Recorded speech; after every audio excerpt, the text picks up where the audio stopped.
بسم اللہ الرحمن الرحیم۔ السلام علیکم۔ پروگرام اختلاف رائے کے ساتھ میں افتخار کاظمی کہتے ہیں منجیلا ٹوٹ گیا پاوا۔ تو سپریم کورٹ کے بینچ میں سے ایک جج نے کیس سننے سے معذرت کر لی تو بینچ گیا ہے ٹوٹ۔ آگے کیا ہوگا؟ الیکشن التوا کیس کی سماعت میں بینچ کیسے بنے گا؟ کون شامل ہوگا یا بینچ بنے گا یا نہیں بنے گا؟ قاضی فائز عیسیٰ کا فیصلہ سسٹین کرے گا؟ کیا چیف جسٹس عمرتا بندیال قاضی فائز عیسیٰ کے فیصلے کے آگے سر تسلیم خم کر دیں گے یا وہ ڈٹ جائیں گے، کہیں گے نہیں جناب یہ کیس ہم نے سننا ہے، قاضی کا فیصلہ کچھ بھی ہو؟ تو اس سے کیا آئینی بحران کم ہو جائے گا یا آئینی بحران بڑھے گا؟ قانون دان بھی پریشان ہے، آئینی ماہرین بھی پریشان ہے، اور یہ پریشانی صرف چیف جسٹس عمرتا بندیال کے لیے نہیں ہے بلکہ پورے پاکستان کے عوام کے لیے ہے کہ پاکستان کا جو سب سے بڑا مقدم ادارہ ہے سپریم کورٹ، اس پر انگلیاں اٹھ رہی ہیں۔ اور یہ پاکستان کی تاریخ میں بہت کم ایسا ہوتا ہے کہ سپریم کورٹ پر اتنی زیادہ کرٹیسزم ہو رہی ہو، سپریم کورٹ دباؤ میں نظر آ رہی ہو۔ اس کی وجہ کیا ہے کہ سادہ سا کام کرنا ہے چیف جسٹس کو، لیکن وہ نہیں کر پا رہے، تو ان کے پاس آپشن کیا کیا ہیں یہ آپ کے سامنے ہم رکھیں گے کہ ایک اور جج کی بغاوت کے پیچھے معاملہ کیا تھا، اور یہ کیا ایک جج کی بغاوت ہے یا بغاوت کرنے والے ججوں کی تعداد زیادہ ہے، یہ میں آپ کے ساتھ شیئر کروں گا۔ دوسری طرف ایک سیاسی معاملہ چل رہا ہے، وہ ہے عمران خان اور ان کے مقدمات کا معاملہ۔ خان صاحب جو ہے وہ کسی مقدمے میں ان کو ریلیف ملتا ہے، کسی مقدمے میں ان کو تھوڑی سی ان کی تنابیں کھینچ دی جاتی ہے، تو خان صاحب کو کوئی عدالت ادھر سے کھینچ رہی ہے، کوئی عدالت ادھر سے کھینچ رہی ہے، لیکن خان صاحب کی جو مہارت ہے عدالتوں سے بچنے کی، ڈاج دینے کی، خان ڈان ہے نا، خان تو وہ ڈان ہے جس کو 12 ملکوں کی پولیس تلاش کر رہی ہے لیکن وہ کسی کے قابو میں نہیں آ رہا۔ تو پاکستان کی عدالتیں خان کو کیسے قابو کر سکتے ہیں؟ خان نے ایک مہارت سے ایک گیم پلے کی، اور توشہ خانہ کیس جس میں خان صاحب پر فرد جرم عائد ہونا تھی، جس عدالت نے ان کے ناقابل ضمانت وارنٹ گرفتاری جاری کر دیے تھے، وہ عدالت اب انہیں 1 ماہ کا ریلیف دیتی ہے، یعنی توشہ خانہ کیس کی تاریخ 1 ماہ کے لیے التوا میں ڈال دی گئی ہے، اور 29 اپریل کو دوبارہ اس کیس کی سماعت ہونی ہے، لیکن پھر بھی عمران خان پر فرد جرم عائد نہیں ہونی، بلکہ یہ طے ہونا ہے اگلی سماعت کے اوپر کہ یہ جو درخواست ہے یہ قابل سماعت ہے یا نہیں ہے۔ تو خان صاحب جو جتھوں کو لے کر عدالتوں پر چڑھائی کر رہے تھے، اس کے پیچھے ان کی جو پلاننگ تھی وہ تو کامیاب ہو گئی ہے۔ اب یہ جو جج ظفر اقبال توشہ خانہ کیس سن رہے ہیں، یہ بیچارے اپنی عدالت سے اٹھا کر انہیں ایف ایڈ کچہری سے جوڈیشل کمپلیکس اسلام آباد بلایا گیا، اور وہاں پہ سارے وکیلوں نے ان کے کمرے کے اوپر یہ لگار کی۔ جج صاحب نے ڈرتے ڈرتے عمران خان سے گاڑی میں فائل بھیجی کہ وہاں سے دستخط کرا لیے کہ ملزم آ گیا ہے، وہ فائل بھی گم ہو گئی۔ تو جس جج کے اوپر اتنا دباؤ پڑ جائے کہ اس ملزم اپنے ہمراہیوں کے ہمراہ، اپنے گنڈوں کے ہمراہ جج کے اوپر کھڑا ہو اور اس کی پروٹیکشن کرنے والا کوئی نہ ہو، وہ جج صرف اپنی حاضر دماغی سے خود کو اس ہجوم سے پٹنے سے بچائے، اس جج میں اتنی جرت کیسے ہو سکتی ہے کہ وہ عمران خان پر فرد جرم عائد کرے؟ تو یہ پاکستان کے عوام کو عمران خان صاحب نے ایک بڑا سبق دے دیا ہے کہ جب بھی جج آپ کے اوپر یا عدالت آپ کے اوپر فرد جرم عائد کرنے لگے تو جتھا لے کر جائیں، جج کے اوپر چڑھائی کریں۔ جج کی کیا ضرورت کہ آپ کے اوپر فرد جرم عائد کر دے؟ تو یہی ہوا، خان صاحب نے ثابت کر دیا۔ خان صاحب جس عدالت میں بھی پبلک کے ساتھ گئے ہیں، عوام کے ساتھ گئے ہیں، جتھوں کے ساتھ گئے ہیں، چڑھائی کی ہے، مار کٹائی ہوئی ہے، چاہے مقدمے ہو گئے ہیں، چاہے ایف آئی آر ہو گئی ہیں، لیکن خان کو ریلیف مل گیا ہے۔ خان کو ہر اس جگہ سے ریلیف مل گیا جہاں خان صاحب نے پھنسنے کا امکان تھا اور خان صاحب کو ریلیف چاہیے تھا، تو وہ ریلیف دے چکے ہیں۔ لاہور ہائی کورٹ کے بھی بعض جج جو اب ان سے امپریس ہو چکے ہیں، اور اسلام آباد ہائی کورٹ کے جج بھی ان کی کیسز دھڑا دھڑ لیتے ہیں، ضمانتیں تھوک کے حساب سے مل رہی ہیں، فرد جرم عائد ہونی تھی وہ ہو نہیں رہی۔ اب خان صاحب پورے پاکستان کے عوام کو بتایا کرتے تھے پاکستان کے 12 موسم ہوتے ہیں، یہ موسم، وہ موسم، فلاں موسم۔ خان صاحب کو پاکستان کے 12 موسموں کا پتہ ہے، لیکن وہ 12 سوال جو نیب ان سے پوچھ رہی ہے ان کا انہیں پتہ نہیں ہے، ان کا وہ جواب نہیں دے پا رہے، اور پہنچ گئے پھر اسلام آباد ہائی کورٹ میں، مجھے نیب سے بچائیں، مجھے نیب سے بچائیں۔ خان صاحب کہہ رہے ہیں جی وہ نوٹس جاری کیے تھے نیب نے فروری میں، 2 نوٹس جاری کیے تھے خان صاحب کو، 16 فروری کو اور 17 فروری کو، وہ جی وہ نوٹس معطل کر دیں، نیب کو کارروائی سے روکے، میری درخواست درخواست کو انٹرٹین کریں۔ سوال کیا ہے؟ سوال آسان سے، خان صاحب رسیداں کڈو، رسیدہ کڈو، جو خان صاحب دوسروں سے کہتے تھے رسیدہ کڈو، یہ جو فلانا محل بنایا، فلانا گھر بنایا، رسیدہ کڈو۔ خان صاحب سے ایک ہی مرتبہ رسیدیں مانگی گئی تھی بنی گالا کی، اور خان صاحب نے جعلی رسیدیں جمع کرا دی۔ وہ بینک جو بند ہوئے بھی کئی سال ہو چکے تھے اس کی رسیدیں جمع کرائی گئی, ویریفائی بھی نہیں ہوئی, اور جسٹس میاں ثاقب نثار نے کہا کہ جناب اوکے یہ ایماندار ہے, صادق اور امین ہے. اب خان صاحب یا تو جعلی رسیدیں جمع کرائیں نیب کو, لیکن اب وہاں میاں ثاقب نثار نہیں, وہاں پہ بیٹھے ہوئے ہیں ایک ریٹائرڈ جنرل صاحب. تو خان صاحب سے سوال کیا پوچھے گئے ہیں, وہ جو تحفے لیے اودیاں تصویراں کڈو, وہ جو تحفے لے کے آپ نے بیچے اس اودیاں رسیداں کڈو, کس سے تحفہ لیا, کس کو بیچا, بیچنے کے بعد رقم کہاں سے آئی, جو تحفہ آپ نے خریدا اس کی رقم کہاں سے آئی. آسان سے سوال ہے, کتنی بار گفٹ فروخت کیے. تو 12 سوال ہے. خان صاحب جواب نہیں دے رہے. خان صاحب پہنچ گئے نیب کورٹ, خان صاحب پہنچ گئے اسلام آباد ہائی کورٹ کہ جی ہمیں بچائیں. تو خان صاحب صرف یہاں نہیں گئے ہوئے, خان صاحب پہ تو درجنوں کیس چل رہے ہیں. ایک کیس ان کی بیٹی کا چل رہا ہے, ٹیرین وائٹ کا کیس. اس کیس میں بھی خان صاحب کے اوپر اب وہ فیصلہ انہوں نے محفوظ کر لیا کہ یہ درخواست قابل سماعت ہے یا نہیں ہے. خان صاحب کی ایک مبینہ بیٹی ٹیرین وائٹ جو کہ ان کی ایکس وائف جمائمہ خان کے پاس رہتی ہیں, اور جمائمہ خان یہ کہہ چکی ہیں برطانوی اخبارات میں کہ یہ عمران خان کی بیٹی ہے, اور میں اس کی کسٹوڈین ہوں, یا عمران نے مجھے کہا ہوا کہ ان کو اپنے یعنی جو عمران کی جو دوسرے 2 بچے ہیں جمائمہ سے ان کے ساتھ ان کی پرورش کی جائے. تو جمائمہ تھوڑی اس معاملے میں ہمبل خاتون ہے, تو انہوں نے ٹیرین کو اپنے پاس رکھا ہوا ہے کیونکہ ابھی اس کی شادی نہیں ہوئی اور وہ اپنے والدین پہ ڈیپینڈنٹ ہے.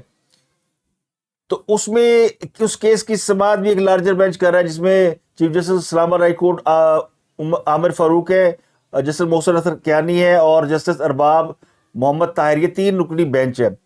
اس میں معاملہ یہ کہ خان صاحب نے اپنے بچوں کی جو ظاہر کرنے تھے الیکشن کمیشن کو جو فارم ہوتا ہے, یعنی الیکشن کمیشن میں جو بیان خلفی دیا جاتا ہے, اس میں انہوں نے ٹیرین وائٹ کو اس کا نام ظاہر نہیں کیا. تو اس پہ خان صاحب کی نااہلی کا کیس درج ہے کہ اگر کوئی شخص اپنی اولاد کو اپنے کاغذات میں ظاہر نہیں کرتا تو پھر وہ ڈسکوالیفائی ہو سکتا ہے. درخواست گزار کا موقف یہ کہ عمران خان کو پارٹی سربراہی سے نااہل کیا جائے اور یار نااہل کیا جائے. تو جج صاحب کا کہنا یہ کہ ابھی تک ریکارڈ کے مطابق عمران خان نے نہ ہاں کی ہے نہ کی ہے. تو اس پر جج صاحب نے فیصلہ محفوظ کر لیا. اگر یہ پٹیشن عدالت نے اس کو سننے کا فیصلہ کر لیا کہ یہ قابل سماعت ہے تو پھر خان صاحب کے لیے مشکلات اور ہوں گی. لیکن خان صاحب کو جس طرح کے ریلیف مل رہے ہیں امکانات کم ہے, کیونکہ اب یہ باتیں کھل کر سامنے آنی شروع ہوئی ہیں کہ ہے سہولت کار موجود اور وہ ریلیف دے رہے ہیں, اور خان صاحب کے آگے کنواں پیچھے کھائی ہے. وہ جتنے مقدمات سے بچتے جاتے ہیں ان کے اوپر اور مقدمات بنتے جاتے ہیں. تو اس وقت وہ مقدمات میں گھرے ہوئے, کوئی ادھر کھچ رہے ہیں, کوئی ادھر کھچ رہا ہے, کوئی ایک کیس ادھر ہے, کوئی کیس ادھر ہے. دوسری طرف ان کا بھانجا احسان نیازی وہ بھی گرفتار ہے, اس کے خلاف بھی کیسز ہے.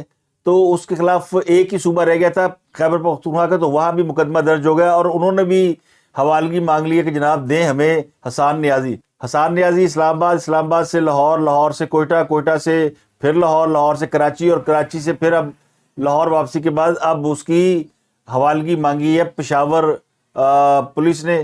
اور مقدمہ وہی ہے کہ یہ جو انہوں نے وہ جو ان کی ایک ویڈیو آئی تھی نا بڑے 2 ہاتھ لہرا کے کہ ہم نے فلانا نہیں رہے گا, تو خاص اسٹیٹ کو انہوں نے, اسٹیٹ کے جو سربراہان ہیں ان کو انہوں نے دھمکیاں لگائی تھی. تو اب مقدمات چلتے رہیں گے, ضمانتیں ہوتی رہیں گی, اور یہ شہر گھومتے رہیں گے. کبھی جائیں گے کوئٹہ میں سماعت کے لیے, کبھی جائیں. تو یہ جو 4 صوبوں میں مقدمے درج کرائے جاتے ہیں نا, یہ بڑی خوفناک حکمت عملی ہے ریاستی اداروں کی.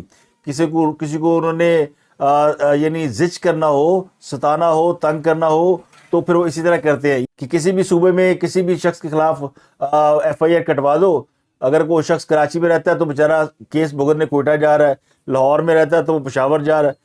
تو یہ پیسے والے لوگ اور ریاستی ادارے لوگوں کو زچ کرنے کے لیے اسی قسم کی رکھتے کرتے ہیں, اور اس کا مقصد ایک ہی ہوتا ہے کہ مقدمے سے کچھ نہیں کہا, بس تانوں دلیل کرنا ہے. تو یہ حسان نیازی کو بھی لگتا ہے کہ وہ ضلالت پروگرام جاری ہے, جس طرح ماموں کے ساتھ ہو رہا ہے. ماموں کا بھی عدالتوں میں پیشی جو ہے وہ ضلالت پروگرام ہی لگ رہا ہے, کیونکہ کسی مقدمے میں خان صاحب کنوکٹ تو ہو نہیں رہے, نہ انہیں کنوکٹ کیا جا رہا ہے جان بوجھ کے, یا تو انہیں چھوڑا جا رہا ہے کہ ابھی نہیں. وہ کہتے ہیں بعض لوگ کہ جناب نہیں خواہ پھڑیا جائے گا. خان اپریل سے پہلے پکڑا جائے گا، خان فلانی تاریخ سے پہلے پکڑا جائے گا، تو لوگ حکومت کے لوگ جو ہے نا وہ بھی لگتا ہے کہ وہ انہیں پکڑیں گے نہیں. تو فرمائشی پروگرام چل رہے ہیں. دیکھیں وہ جو کیس ہے توشہ خانہ کیس، جسٹس جج ظفر اقبال صاحب، کیس کی سماعت ہوئی تو وکیل صاحب کہنے لگے جی 2 ہفتوں بعد کیس کی سماعت رکھ لیں. اور پھر کسی نے کہا سر عید تو گزارنے دیں، عید کے بعد توشہ خانہ کیس کی سماعت رکھ لیں. پھر بھی انہوں نے کہا جی آپ فریقین سے مشورہ کر لیں. تو خان کے جو وکیل ہیں خواجہ حارث، انہوں نے کہا 2 ہفتوں بعد رکھ لیں. جج صاحب نے کہا نہیں پھر آپ جو ہے نا 29 اپریل کر لیں، لمبی چھٹی یعنی دیکھی جائے گی، پورا 1 مہینے بعد مقدمہ سنیں گے. وہ جاجنو کی پہ یہ کیس رکھے اور ساری وہ جو پی ٹی آئی ان کے سر پہ کھڑی ہو، اور کوئی وکلا تو پتہ ہاتھ چھوٹ ہوتے ہیں، اور خاص صاحب ایسے لوگ ساتھ لے کر جاتے ہیں. کسی جج کو اگر پٹائی کر بھی دی انہوں نے تو پھر وہ بیچارہ کہا جائے گا. لیکن وہ جج صاحب کو فکر کرنے کی وجہ ضرورت نہیں ہے. جسٹس زیبا چودھری کیس میں انہیں پتہ ہے کہ خان صاحب نے جو پنگا لیا ہوا ہے اس میں ان کو معافی نہیں مل رہی. اس کیس میں بھی خان صاحب نے خان صاحب کو گرفتار کرنے سے روک دیا. اس کیس میں بھی ناقابل ضمانت وارنٹ گرفتاری جاری ہوئے ہیں، تو ان کو بھی 1 دن کی مہلت دے دی ہے کہ ان کو 1 دن کے لیے اور گرفتار نہ کیا جائے، پھر منڈے کو دیکھیں گے. تو یہی ہو رہا ہے. منڈے کو خان صاحب کی کیسز کی کھچائی شروع ہوتی ہے، اور جمعرات جمعہ آتے آتے تک کسی میں ضمانت ہو جاتی ہے، کسی میں ناقابل ضمانت ہوتی ہے، پھر وہ بات اگلے منڈے تک چلی جاتی ہے. تو زندگی یوں ہی رواں دواں ہے جناب خان صاحب کی. کہ آج کل آئینی معاملات ایسے ہیں کہ اگر آپ تجزیہ دینے جائیں حالات کا تھیوری کے اوپر تو وہ پھر بیچ میں آئینی معاملات آڑے آ جاتے ہیں اور بات دائیں بائیں ہو جاتی ہے. جو اصل معاملہ چل رہا ہے وہ اسٹیٹس کو کی طاقتوں کا ہے، جو خاص فلرش کر رہے ہیں، پاپولیرٹی یہ کہانی تو کھل گئی ہوئی ساری، کہ وہ پاپولیرٹی کے پیچھے وہ قوتیں ہیں جو پچھلے 70 سال میں کہہ لیں یا پچھلے 50-60 سال میں جب سے جنرل ایوب نے مارشاء اللہ لگایا، اس کے بعد سے جو بھی مارشاء اللہ کی پیداوار تھے، جو پروڈکٹ تھے، وہ جتنے لوگ جو کہ آمرانہ قوتوں سے تائب نہیں ہوئے، جو بچ گئے، کچھ تو تائب ہو گئے لیکن جو بچ گئے وہ سارے جو ہے وہ عمران خان کے گرد اکٹھے ہو گئے کہ جناب سانو بچاؤ. کیونکہ یہ ایک بہت بڑی تقسیم ہے، معاشرے کا ایک بہت بڑا طبقہ ہے جو کہ اس سے فیضیاب ہوا ہے، ان کی اولادیں بھی آگے اس سے فیضیاب ہوئی ہیں. تو یہ بڑی لمبی چوڑی بات ہے. تو جو اصل پرابلم تھی نا وہ یہی تھی کہ فوج نے جب یہ سارا کچھ یعنی اب فوج نے توبہ کی ہے یا یہ کہہ لیں پیچھے ہٹی ہے سیاست میں انٹرفیئرنس کرنے سے، تو پھر جو باقیات رہ گئی ہیں نا وہ ان کو ڈی بریف نہیں کیا گیا. تو یہ غلط کام ہو گیا. وہ ایک دم ہی کہتے ہیں نا سارا چیپٹر کلوز کرنے سے، پروجیکٹ کلوز کرنے سے وہ ساری عوام بے روزگار ہو جاتی ہے. جیسے بڑا پروجیکٹ چل رہا ہو، 5-10 ہزار بندے کام کر رہے ہوں، سویرے مالک کہے کہ جی پروجیکٹ بند کرو، آج سے کام نہیں ہوگا، تو 5,000 بندہ تو رول گیا نا، وہ مالک کو گالی کر دے گا. تو یہاں وہ گالیاں نکالنے والوں میں سیاستدان بھی ہے، جج بھی ہے، صحافی بھی ہیں، سب برا بلا کہہ رہے ہیں کہ اسٹیبلشمنٹ سانو کتے چڑھ گئی ہے، اسی کدے آسرے تھے سخت فیصلے کریں گے، کون ہمیں آ کے بتائے گا یہ فیصلہ کرو یہ فیصلہ نہ کرو. اب فیصلے تو میرٹ پہ کرنے پڑیں گے، وہ ہم سے ہونے نہیں ہیں. تو یہاں پہ پھنسی ہوئی ہے ہماری جوڈیشری جو ہے نا اس وقت، اس کے اوپر بہت ساری چیزیں آ گئی ہیں. پی ٹی آئی کہتی ہے جج صاحب کو کہ ہم آپ کے ساتھ کھڑے ہیں چیف جسٹس صاحب، اور جو چیف جسٹس کے بینچ کے لوگ ہیں وہ ان کے ساتھ کھڑے نہیں ہیں. اب قاضی فائز صاحب فیصلہ دیتے، آپ کو بڑی خبر دیتے جو قاضی فائز کا فیصلہ آیا، واپس آ جاتے ہیں نا شاید یہ جو عدالتی تھوڑا سا جلدی آپ کو، کیونکہ میں کوئی بہت بڑا قانون دان اور آئینی ماہر تو ہوں نہیں، اور اگر اس سے بحث کریں گے تو بڑا لمبا ہو جاتا ہے، آپ کے لیے بورنگ ہو جاتا ہے. کٹ ٹو شارٹ آپ کو بتاتا ہوں کہ قاضی فائز صاحب نے جو فیصلہ کل آیا، یہ فیصلہ انہوں نے 15 مارچ کو دیا ہوتا. تو یہ جو قانون سازی ہوئی ہے پارلیمنٹ کے اندر، اس کا اس فیصلے سے کوئی تعلق نہیں ہے. فیصلہ کل کیوں ہے؟ فیصلہ اس لیے ہے کہ جس جج نے اختلافی نوٹ دیا، جسٹس شاہد وحید نے، فائل ان کے ٹیبل پہ پڑی ہوئی تھی، جب ان کا فیصلہ انہوں نے لکھ لیا، اختلافی نوٹ لکھ لیا، تو پھر وہ فیصلہ جاری کیا گیا ہے. یہ کل فیصلہ نہیں ہوا. تو یہ ایک بریکنگ نیوز ہے جو آپ کو میں دے رہا ہوں کہ یہ فیصلہ پہلے ہو چکا تھا اور اس فیصلے کو ہم رپورٹ بھی کر چکے ہیں.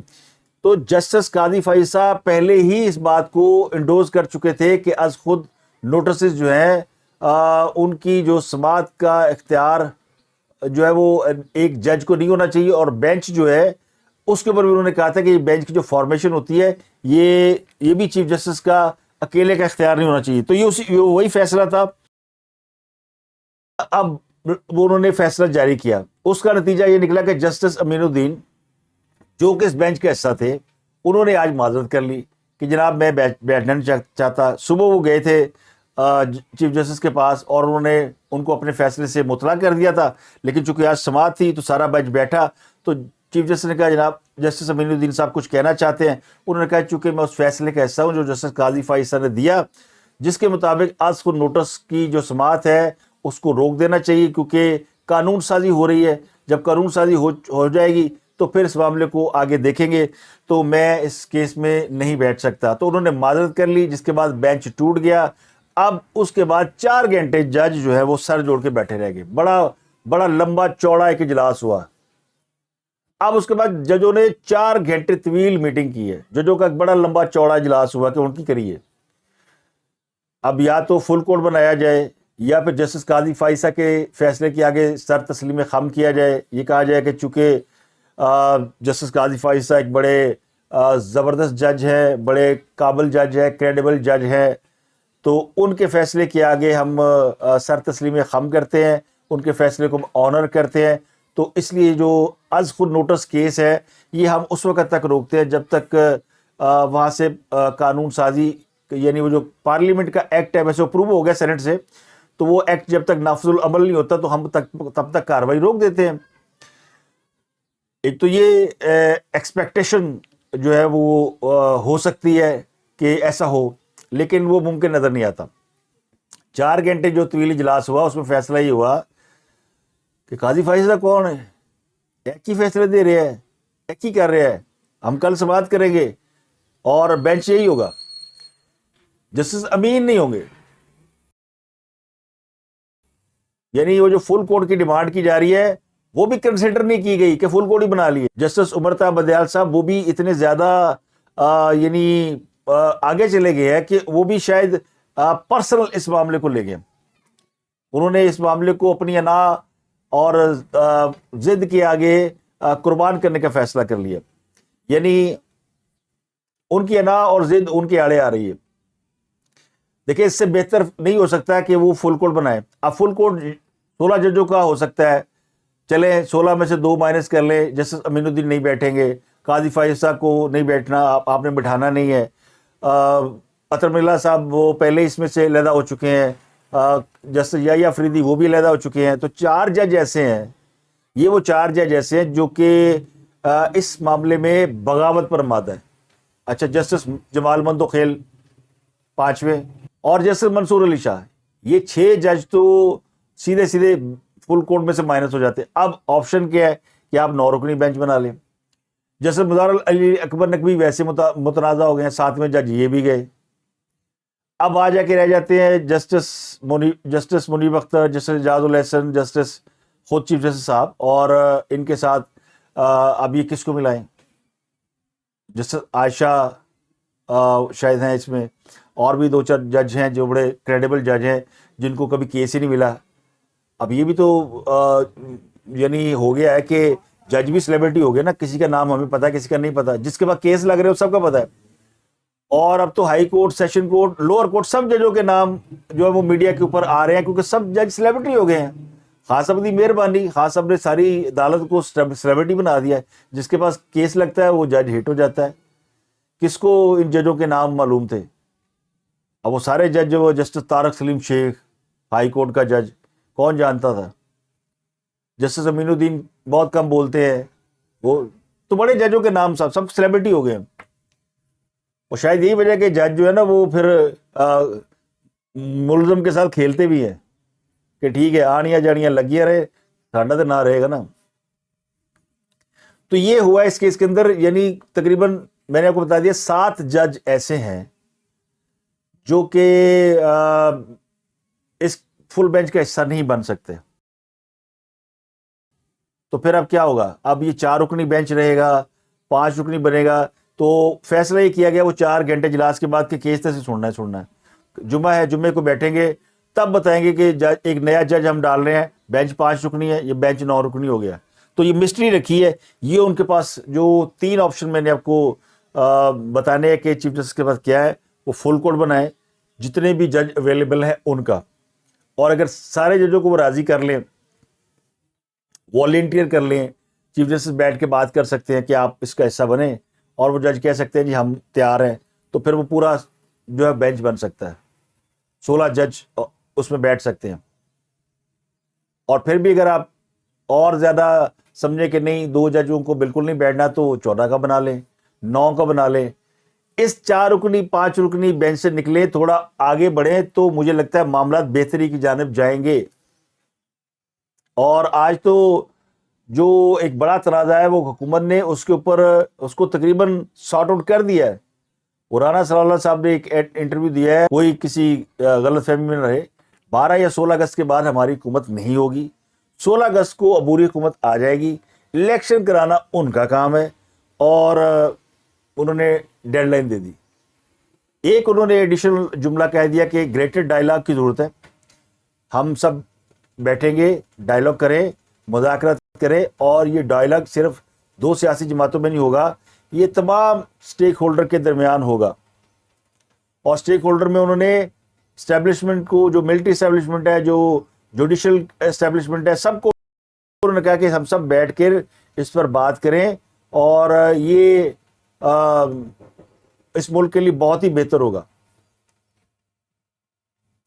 یہ جو 2 اسمبلیوں کا پہلے الیکشن اور ایک کا بعد میں ہو, اس سے یہ اقدام ملک کے لیے بہتر نہیں. تو جو گورنمنٹ کی خواہش ہے کہ الیکشن جو ہے وہ ایک ہی وقت میں ہو, اکتوبر میں ہو, تمام سٹیک ہولڈر مل کر بیٹھے اور اس کو ٹرانسپیرنٹ بنانے کے لیے ایفرٹ کریں. ان کی یہ جو آج بہت بڑی سمر سالٹ ہے نا, اس کے پیچھے بھی ایک وجہ جو مجھے نظر آئی ہے وہ میں عرض کر دیتا ہوں کہ وہ جو کل مریم نواز نے کھڈیاں میں کیا جلسہ, اس نے پن دیا وکھیاں. وہ ایسا جلسہ تھا, میسو کراؤڈ تھا, ڈے لائٹ میں تھا, اور یہ جو پاپولرٹی کا جن بوتل سے نکال کے پھر رہے تھے, وہ جن انہوں نے بوتل میں بند کر دیا. تو مسلم لیگ نون کو مجھے لگتا ہے یہ کہ ان کو ایک تھوڑی سی ہوپ پیدا ہوئی ہے کہ ایڈی بھی گئی گزری گل نہیں کی, جڑا سی ڈرنے پہ ہیں. عمران کو بڑا ایکسپوز کر دیا انہوں نے, ریلیف وہ دے رہے ہیں, آٹا رمضان میں فری دے دیا, پیٹرول بھی سستا کرنے جا رہے ہیں, اور بھی کام اچھے ہو گئے ہیں, بیرونی قرضے بھی پے کیے جا رہے ہیں. تو کچھ حکومت نے کچھ ہوش آئی ہے, قدر ہوش پڑی ہے. 11 مہینے بعد حکومت نے کچھ ہوش پکڑنا شروع کی ہے. تو فیصلے بھی بڑے بڑے ہو رہے ہیں, قانون سازیاں بھی ہو رہی ہیں, سپریم کورٹ کے ساتھ بھی وہ آڈا لگا لیا انہوں نے, اور الیکشن کی انہوں نے اناؤنس بھی کر دیا کہ جناب ہم اگست میں نہیں ہوں گے. تو اتنا کچھ ہو گیا ہے, اتنی ڈیولپمنٹ ہو گئی ہے. اس کو اگر چیف جسٹس آج مد نظر رکھے تو وہ اس ملک کو ایک بڑے بحران سے بچا سکتے ہیں, وہ کانسنسس بلڈ کر سکتے ہیں. اور اس کا آخری حل جو ہے وہ سب کو نظر آتا ہے, وہ یہ کہ فل کوڈ بنائیں. اور اگر فل کوڈ نہیں بنا سکتے تو پھر قانون سازی ہونے تک خود کو پیچھے رکھیں. میں یہ نہیں کہتا وہ استعفیٰ دے, بہت سے لوگ ہر 2 منٹ بعد کوئی ویلاگر آتا ہے, وہ کہتا ہے فیصلہ ہو گیا, چیف جسٹس استعفیٰ دے رہے ہیں. استعفیٰ جس امرتا بندیال صاحب نہیں دیں گے. استعفیٰ دینے کے لیے آدمی کے اندر کچھ ہونا چاہیے, تو وہ چلے نہیں ہے, ہمت کی بات کر رہا ہوں, اور کچھ مت سمجھیے گا. آدمی کے اندر ہمت ہونی چاہیے. بعض لوگوں میں ہمت نہیں ہوتی کہ وہ اپنی غلطی مانے, وہ 2 قدم پیچھے چلے جائیں, کوئی لچکدار رویے کا مظاہرہ کریں, وہ اڑ جاتے ہیں. تو جو جس میں فلیکسیبلٹی نہیں ہوتی پھر وہ ٹوٹتا ہے, وہ جھکتا نہیں, وہ ٹوٹ جاتا ہے. تو اللہ نہ کرے کہ یہ نوبت آئے. ہم تو چاہتے ہیں نہ عمران خان ٹوٹے, نہ چیف جسٹس صاحب ٹوٹے, نہ کوئی اور ٹوٹے, نہ کوئی ایسی ملک میں بات ہو. الیکشن تو ہونا ہی ہے, آج نہیں کل ہوگا, پرسوں ہوگا. بیٹھ کے معیشت کو ٹھیک کریں, 4-6 مہینے بیٹھ کے مل جل کے کام کریں, اور پھر اس کے بعد الیکشن میں عوام کے پاس چلے جائیں جس کو عوام پسند کرے. اگر اسٹیٹس کو قوت عمران کے ساتھ کھڑی تو عمران جیتے گا. اگر لوگوں کو سمجھ میں آ گئی ہے کہ اسٹیٹس کو ٹوٹ رہا ہے تو پھر دوسری پارٹی جیت جائے گی. تو اب تک کے لیے اتنا ہی. آپ سے ملاقات ہوتی ہے اگلے ولاگ میں. اپنا گردنوا کے لوگوں بہت خیال رکھیے.